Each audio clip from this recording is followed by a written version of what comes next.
Hello ladies and gentlemen, Sigvalgrim here and welcome to our video. We're going to take a look at all the artifacts today that are in the raid Advent of Chaos. And we're going to kind of try to get a grasp of how good they are. Of course, I would have loved a spreadsheet with them, as they previously did in the previous ones, but that has not been released still by the time I'm talking about this.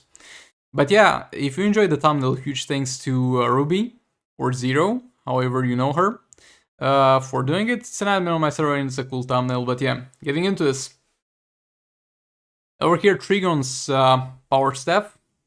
So yeah, first of all, let me get a grasp of the passive bonuses. Okay, 800 should be the lowest, 3000 should be the highest. And do we have any middle ones in terms of the passive stats? Oh, 500 is actually the lowest. Yeah, so 500 is the lowest amount and 3000 is the highest, and we only got two that give you 3000 passive stats in terms of attack. This one and the one that you're getting for free. Did talk about the one that you get for free from the Soroid in the previous video, so check that out. So, this one, when blocking an incoming special, gain a shield with 110% capacity of the wearer's health for 10 seconds. That shield gets weaker over time and transforming 5% of the capacity into the wearer's health. Again, those values are going to be far higher for a maximum upgraded one, but unfortunately we don't know them yet, because we don't have a spreadsheet for the maxed out ones. And 160% of damage absorbed by shield reflects back to the opponents. This artifact would be amazing for survival mode. This artifact would be amazing for some real-time PvP. This artifact would be amazing for modes like Arena and CA. But again, the biggest problem is the fact that Arena and CA are not really challenging modes and you can get away with pretty much anything for the most part. And they're not rewarding enough to go the extra mile to build artifacts and make things for them. So yet again, this is just as the situations with tanks in Just 2 Mobile. This is the equivalent in terms of artifacts to Darkside. Amazing in Arena and Champions Arena, but I don't really give a crap because those are not demanding modes. But yeah, we'll see how it goes, and we'll see if, let's say, for example, the new Soroids are going to have very demanding fights in terms of tankiness. They are going to deal a lot of damage, and this might benefit you. And at the end of the day, it's something that has maxed out stats, and there's only 2 of them. So if you want, let's say, 3 maxed out Advent of Chaos artifacts for the passive stats, you're going to max out one of those just for diversity of it. But in terms, as I said, in terms of the stats, they're actually impressive. For tanking capacities, this is most likely going to be the best tank artifact in the entire game. But again, I don't really give a crap because tanks are not needed.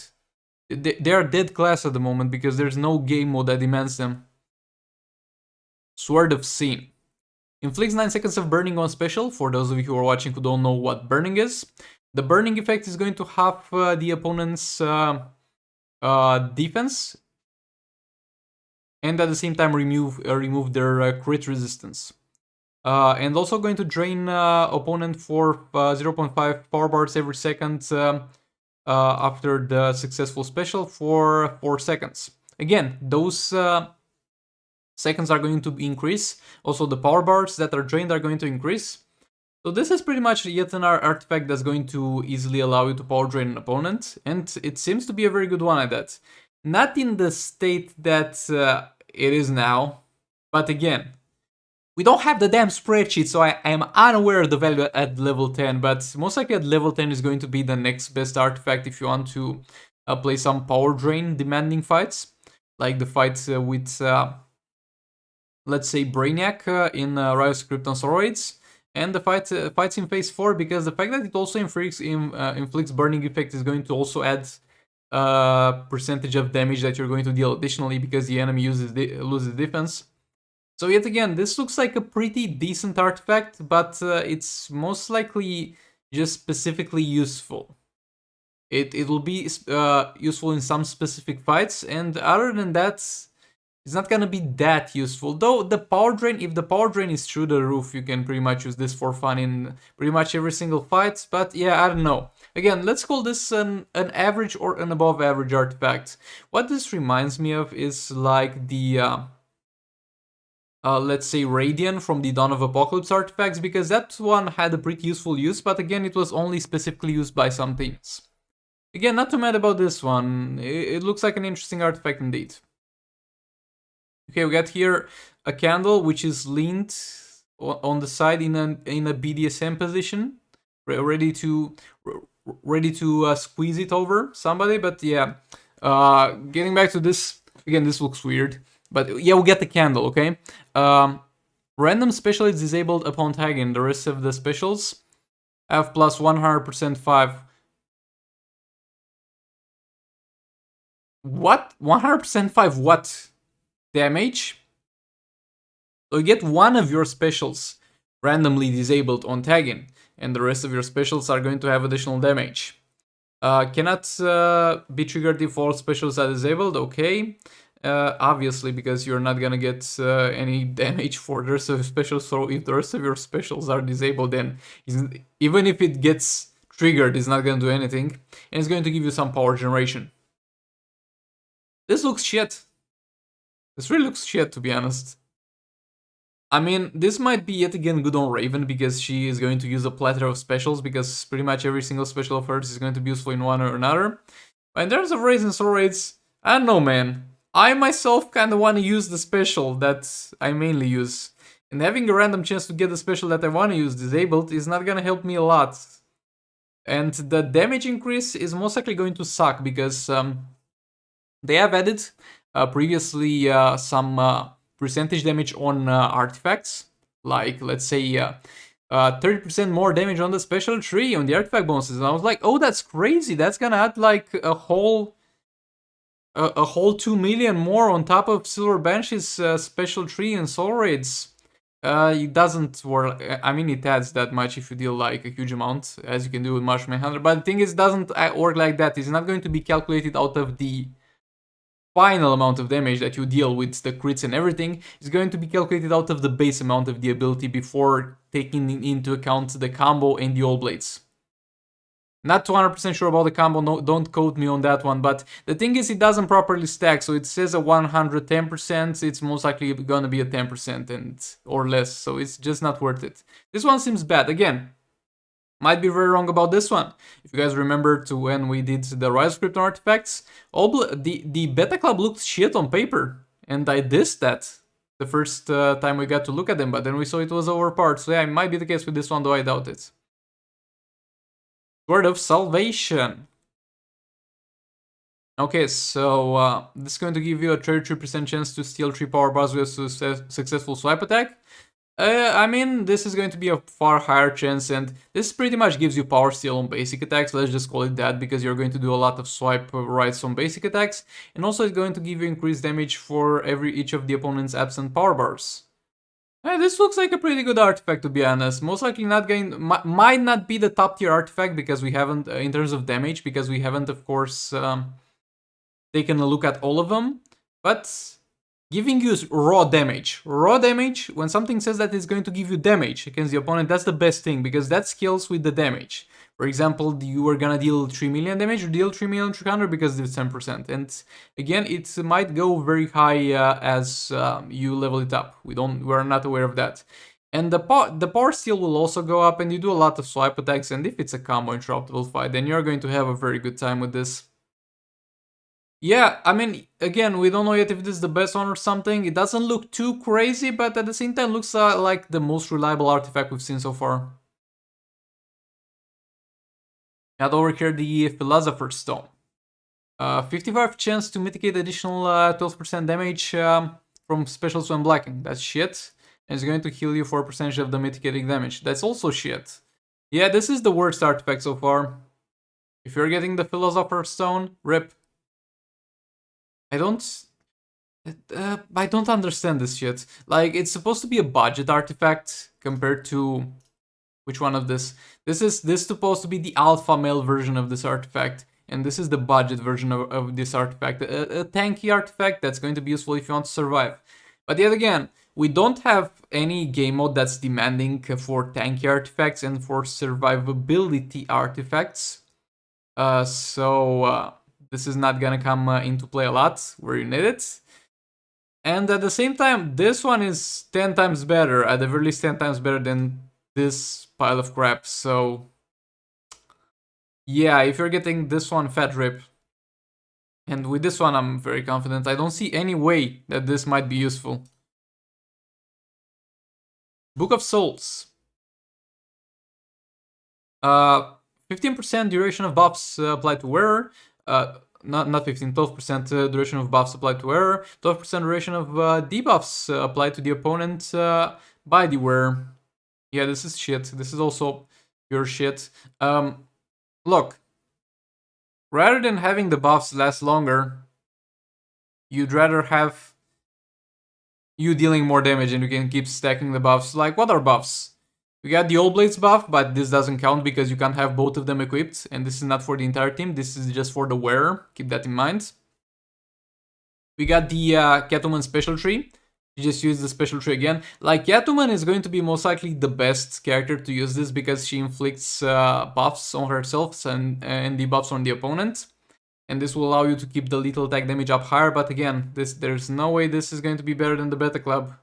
And it still might be worse in terms of damage overall than Sword of Salvation, on Catwoman specifically. Multiverse Armored Supergirl again applies debuffs with the burning effect and buffs to herself with a special tree. Again, I'd rather have a damage dealing artifact. Raven maybe with the debuffs that she applies, but she can just reset them. I mean, look, if you want your buffs to last, if you want to have buffs always active on yourself, and you want debuffs always active on your opponent, rather than having this artifact, learn how to play the game. And this is not to the people who are playing the game and watching me, this is for the person who designed this shit. Again, if you're going to get this, again, as useless as this, those two are garbage filler artifacts. Just put in there so you have a higher chance to get a trash artifact when you buy a bundle. Ace of Winchesters. 55% chance for ranged attack to have armor piercing. Ranged attacks that you do yourself, like the basic attacks, are going to be garbage and nobody uses them, so that's gonna be useless. But for example, the King special tree is a ranged attack, so it's not totally useless. Unblockable, nah, that's garbage. Bro, I get the feeling more and more as I read through this that the people who are making these artifacts don't know how to play the fucking game. Like, bro, your attacks should not be blocked in the first place. Giving you unblockable on attacks is not gonna do crap, because first of all, if your attacks are getting blocked, you're doing something wrong, and second of all, if your problem is not your opponent blocking, your problem is your opponent attacking. So you having unblockable on attacks is going to be useless because your opponent is going to have higher frame advantage, is going to attack you. So unblockable on attacks is useless. And then we have another one, which is going to be something that will most likely increase to a pretty decent amount. An additional damage on opponent with health below 50%. And this is not, this does not say that is not gonna work in Raids and Soul Raids. Raids and Soul Raids restricted. And I'm really curious how far this thing is going to go on the long run. At level 10, let's say. Because if this goes very high, and again, percentage damage is exactly what you want from artifacts. Percentage damage is the good stuff because it increases everything. This might actually be one of the best artifacts over here, depending on how much is the total amount. And also as you increase it, it will most likely increase the threshold, so you're going to deal additional damage to the enemies below 70%. This is going to be very useful, especially on King, because if it gets at level, let's say 10 to enemies below 80%, though it might not, you're going to do 3 special trees with King, getting the enemy to that percentage, and then start dealing a huge amount of damage because he's below that threshold. So yeah, this, I mean, the second bonus is useless, the first bonus is maybe situationally useful, but the third bonus looks pretty damn solid, so the Ace of Winchester looks like a pretty solid artifact. Would love to get it. Okay, we got the Ring of Azer here. Minus damage from incoming specials, and chance to gain 4 power bars after successfully blocking an incoming special. This might be a bit useful on combo builders. Like, for example, I could see this being used, let's say, on Reverse Flash, when you pair him up with Silver Bench to fight Dr. Fate in the League Raids. So if Dr. Fate is going to use a special, you're going to get some power bars out of that. So this might be a useful enough artifact for combo builders, actually. Again, wouldn't look forward to getting this myself because I want some damage artifacts, but at the end of the day, it might be good enough, especially at higher level, to be worth. I mean, the additional damage blocked is not gonna be amazing. You just build your character so that they don't die anyway, but the power bars that you might get can actually be very good. Again, don't put this on your main damage but on combo builder. So yeah, this can't wait to see this in action. And Chronophorus. So we have a chance to resist power drain. Again, this should go up to almost 100 as we level this up. And then we have additional special damage. That's interesting, actually. Additional special damage. Again, I don't know how they calculated this. If it's the same way they calculated it for the additional special damage on the damn artifacts, then it's going to be total trash. Total trash if it's the same way that they have done it for the artifacts. But for the artifact bonuses. But if it's not, then it might be decent. Resistance to power drain. Look. If you're going to give this damage and at the same time resistance to power drain, you're kind of doing two things that don't need to be on the same character. Because if you're fighting a fight where you might have heads on the ground that power drain you, your tank is going to sit in those for the most part, and your damage dealer is going to deal the damage. So those two bonuses kind of need to be split amongst two characters, and only one of them can wear it. But yeah, this doesn't look that promising. So yeah, overall so far, this looks pretty damn good. This looks like a pretty damn good artifact. This looks like a pretty damn interesting artifact. This might be useful on combo builders. This looks, I'm unsure about that one. Because Souls is utter trash. This is pure garbage. Yeah, this I already said that is most likely gonna be pretty good. Candle, yeah, not gonna be hyped for that one. This one looks interesting, and this one is most likely the best artifact for tanks in the game and for mitigating damage, but again, I don't really care about that as long as it doesn't give me damage, because I don't need to be more tanky than that. But yeah, this was it for this one. Thank you so much for watching. Please do like, comment, subscribe, and share if you enjoyed the video. Dislike if you dislike it, maybe hit that bell button, and I'll see you on the next one. And again, huge thanks to Ruby for the thumbnail. Doesn't it look great? It does indeed. But yeah, goodbye.